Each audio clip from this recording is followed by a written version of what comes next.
सीमा आणि तिचा भाऊ श्याम हे दोघं पण लहान असतानाच त्यांच्या आईवडिलांचे निधन झाले होते. दोघं पण आईवडिलांशिवाय मोठे झाले होते. त्यांना खूप गोष्टींना सामोरे जावे लागले. प्रत्येक गोष्टीसाठी त्यांना खूप मेहनत करावी लागायची. कधी कोणाकडे कुठल्या गोष्टीसाठी हट्ट नाही केला. सीमाची तिच्या भावावर श्यामवर खूप प्रेम आणि माया. एक दिवस त्यांना त्यांच्या आजोबांच्या शेतजमिनीचे वाटणीचे पैसे मिळतात. ते पैसे काही फारसे त्यांच्या वाट्याला मिळत नाही. मुळातच जमीन कमी किमतीमध्ये विकली गेली होती. पण सीमा कधीही एका शब्दाने तिच्या भावाला श्यामला विचारत नाही, जमिनीची वाटणी किती आली, मला का नाही दिलेस. सीमाचे भावावर प्रेम आणि माया असल्याने ती नेहमी श्यामचाच विचार करत, त्याला मिळाले ना, जाऊ दे, ठीक आहे. पण सीमा ही खूप मेहनत आणि कष्टाळू. स्वतःच्या कष्टांची खूप पुढे जाते आणि तिची परिस्थिती चांगली होते. पण ती श्यामला कधी दुखवायची नाही. काही दिवसानंतर रक्षाबंधन येते. तिला भावाच्या भेटीची ओढ लागते. आज रक्षाबंधन आहे. ती श्यामला न कल्पना देता तशीच श्यामच्या घरच्या वाट्याला निघते. घरी गेल्यानंतर दार बंद नसेल ना, दाराला कुलूप तर नसेल ना, अशा विचारात सीमा पाऊल झपझप पुढे टाकत असते.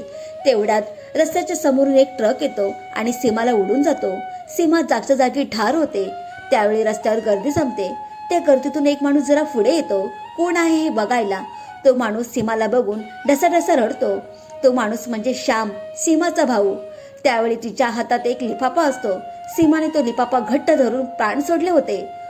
ते श्याम लिफाफा घेतो, कारण त्या लिफाफावर श्यामचे नाव असते.